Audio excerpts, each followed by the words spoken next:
وَلَقَدْ يَسَّرْنَا الْقُرْآنَ لِلذِّكْرِ فَهَلْ مِن مُّدَّكِرٍ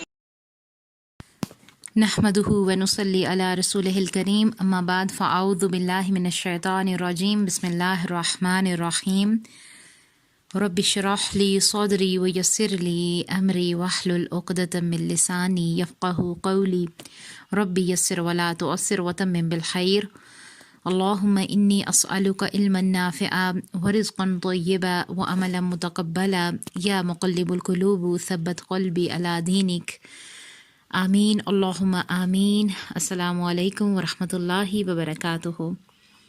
اللہ سبحانہ و تعالیٰ کی توفیق اور اللہ تعالیٰ کی رحمت کے ساتھ ہم الحمدللہ ایک نئی سورت کا آغاز کرنے جا رہے ہیں، سورت آل عمران کا، اس نیت کے ساتھ کہ اللہ سبحانہ و تعالیٰ اسے ہمارے لیے پڑھنا، اس پر عمل کرنا اور عمل کے ساتھ اسے دوسروں تک پہنچانا آسان کر دیں۔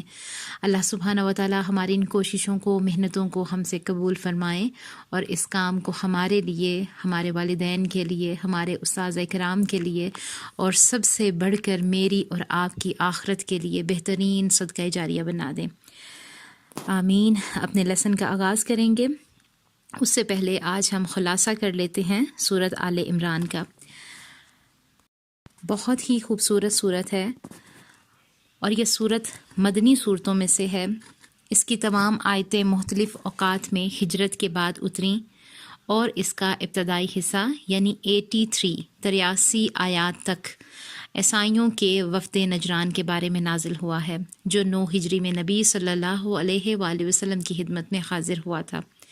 عیسائیوں نے آ کر نبی صلی اللہ علیہ وآلہ وسلم سے اپنے عیسائی عقائد اور اسلام کے بارے میں مذاکرہ و مباحثہ کیا، جس کا رد کیا گیا۔ پھر جب حضرت عیسیٰ علیہ السلام کے بارے میں اظہار حق و دلائل کے باوجود وفد نجران نے راہ اناد اختیار کی، تو آخری فیصلے کے لیے اللہ تعالیٰ نے نبی صلی اللہ علیہ وآلہ وسلم کو ان سے مباہلہ کرنے کا حکم دیا اور انہیں دعوت مباہلہ دی گئی، جس کی تفصیل آگے آئے گی۔ اسی پس منظر میں قرآن کریم کی ان آیات کا مطالعہ کیا جائے گا انشاءاللہ۔ یہاں پر ہم دیکھیں گے کہ جیسے کہ قرآن پاک کی یہ تیسری صورت ہے، صورت آل عمران، مدنی صورتوں میں سے ہے۔ اس میں 200 آیات ہیں، قرآن پاک کی طویل ترین صورتوں میں سے ہے۔ طویل ترین صورتوں میں دوسرے نمبر پر ہے، 3542 الفاظ ہیں اور 15,336 حروف ہیں۔ سورۃ البقرہ میں 286 آیات تھیں، اس میں 6031 الفاظ ہیں، 20,000 حروف پر مشتمل ہے۔ قرآن پاک کے حروف کو اگر 10 سے ضرب دیں تو اتنی ہی نیکیاں ملتی ہیں۔ قرآن پاک کا مزاج بہت علمی طرز کا ہے، جس موضوع پر زیادہ بات ہوتی ہے اسی پر سورت کا نام ہے، یا جس واقعہ میں کوئی خاص پیغام ہے اسی پر سورت کا نام ہے۔ سورت البقرہ میں یہود کے رویوں پر بات تھی، اور یہ کہ بنی اسرائیل نہ صرف ظاہری بچڑے کی پوجا کرنے لگتے ہیں بلکہ اپنی خواہشات کو بھی پوجتے ہیں۔ سورت آل عمران میں عمران کے گھرانے کی بات ہے۔ یہاں پر دیکھیں کہ تاریخ میں 2 عمران کا ذکر ہے، ایک حضرت موسیٰ علیہ السلام اور حضرت ہارون علیہ السلام کے والد کا نام عمران تھا، دوسرا حضرت مریم علیہ السلام کے والد کا نام بھی عمران تھا۔ یہ صورت پوری کی پوری عیسائیوں اور ان کے نظریات کے بارے میں ہے، کیونکہ یہاں حضرت مریم علیہ السلام کی تفصیل سے ذکر ہے، اس لیے مفسرین کہتے ہیں کہ اس صورت میں جن عمران کا ذکر آیا ہے وہ حضرت عیسیٰ علیہ السلام کے نانا کا نام ہے۔ اس صورت کے اور بھی نام ہے، زہرہ یعنی چمکتی ہوئی، الکنز یعنی کہ خزانہ، اور ان دونوں صورتوں کو 2 چمکتی ہوئی صورتیں بھی کہا گیا ہے، کیونکہ ان دونوں صورتوں میں کئی چیزیں مشترک ہیں، ملتی جلتی ہیں۔ قرآن کے شروع میں ہی یہ 2 مدنی صورتیں ایک جوڑے کی صورت میں ہیں، دونوں میں گہری مماثلت ہے۔ یہاں پر ہم دیکھیں گے کہ مماثلت کیسے ہے، سورۃ البقرہ اور سورہ آل عمران کی مشابہت کیسے ہے۔ یہاں پر کچھ پوائنٹس ہیں، ان پوائنٹس کے نمبر نوٹ کر لیں۔ نمبر 1، دونوں الف لام میم سے شروع ہوتی ہیں، نمبر 2، دونوں کے آغاز میں قرآن کی عظمت کی بات ہے۔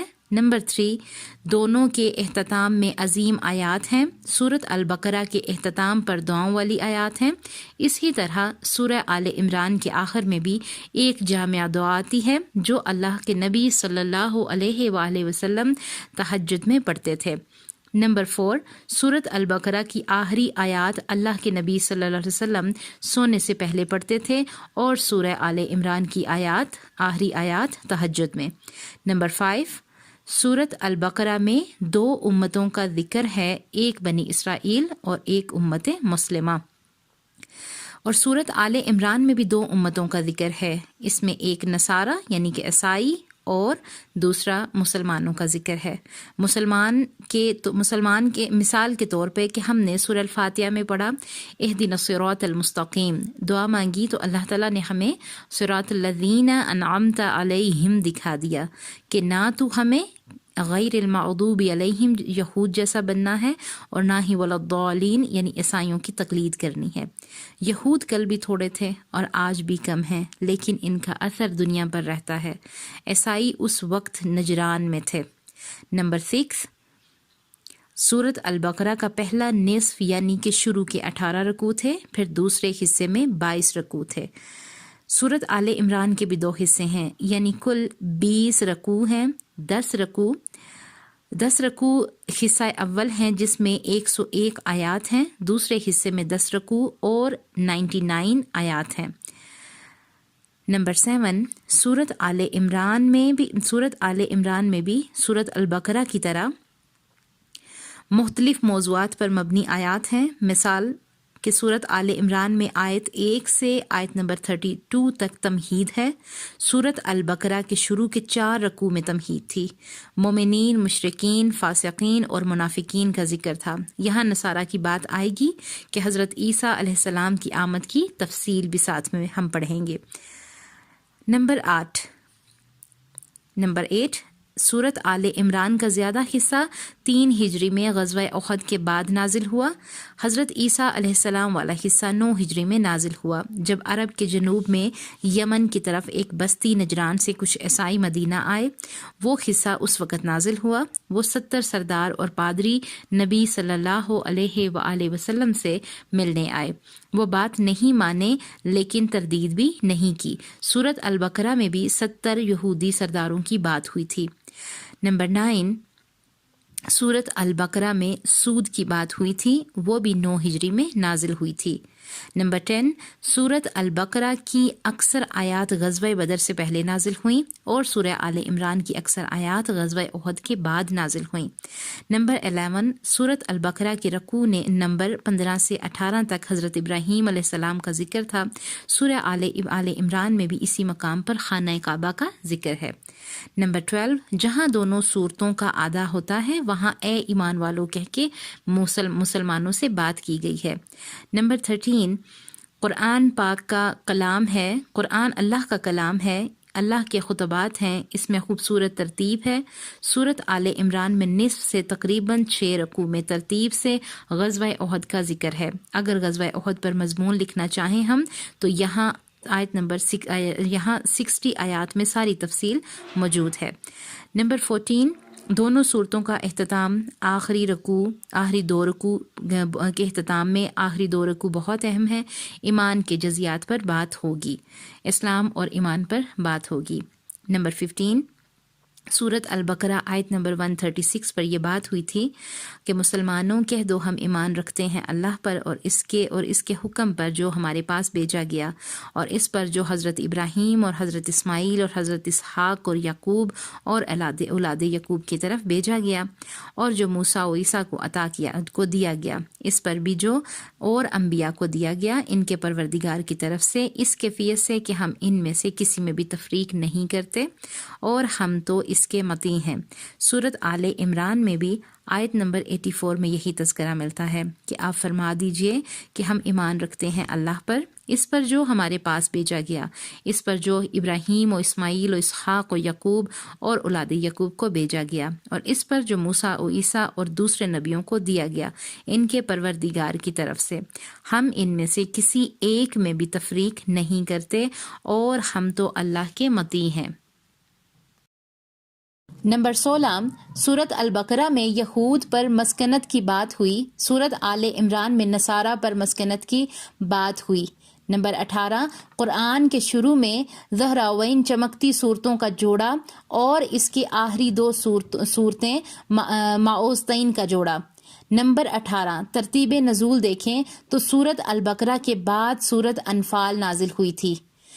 نمبر 19، ایک روایت کے مطابق قیامت کے دن دونوں صورتیں ساتھ ہوں گی، بدلیوں کی طرح پرندوں کے جھنڈ کی مانند، اور اپنے پڑھنے والوں پر سایہ کریں گی۔ ان کے 2 نور یعنی نورین بھی کہا جاتا ہے۔ نمبر 20، حدیث کا خلاصہ ہے ان 2 صورتوں کو پڑھا کرو، ان کا پڑھنا فائدہ ہوگا، سفارش کریں گی اور مغفرت کا ذریعہ ہے، اور ان کو چھوڑنا باعث حسرت ہے۔ نمبر 21، ایک اور روایت کہ ان 2 صورتوں کو پڑھا کرو کیونکہ جادوگر اور اہل باطل اس کی تاب نہیں لا سکتے، یعنی کہ جادو ٹونے سے بچائیں گی۔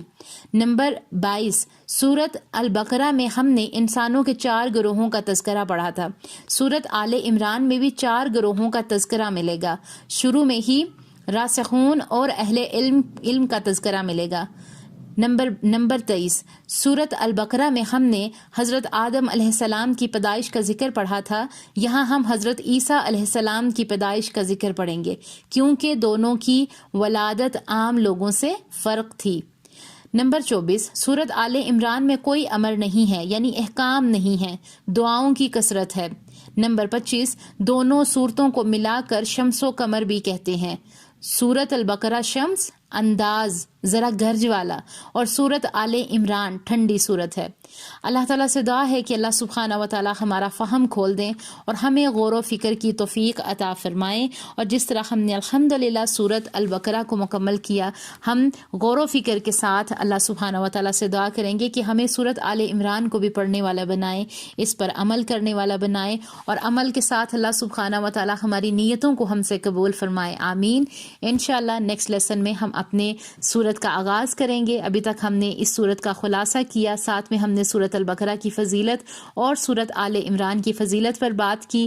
ایسی تمام تر ہم نے پوائنٹس نوٹ کیے جو کہ الحمدللہ ہمیں ملتے ہیں، مفسرین نے بھی ان پہ باتیں کی ہیں، اور الحمدللہ سب سے بڑی بات کہ قرآن مجید کے بعد حدیث میں بھی اس پر بہت سی فضیلت ہے۔ اللہ تعالیٰ ہماری نیتوں کو، ہماری کوششوں کو ہم سے قبول فرمائے، آمین۔ ربنا تقبل منا انک انت السمیع العلیم وتب علینا انک انت التواب الرحیم، آمین یا رب العالمین۔ السلام علیکم ورحمۃ اللہ وبرکاتہ۔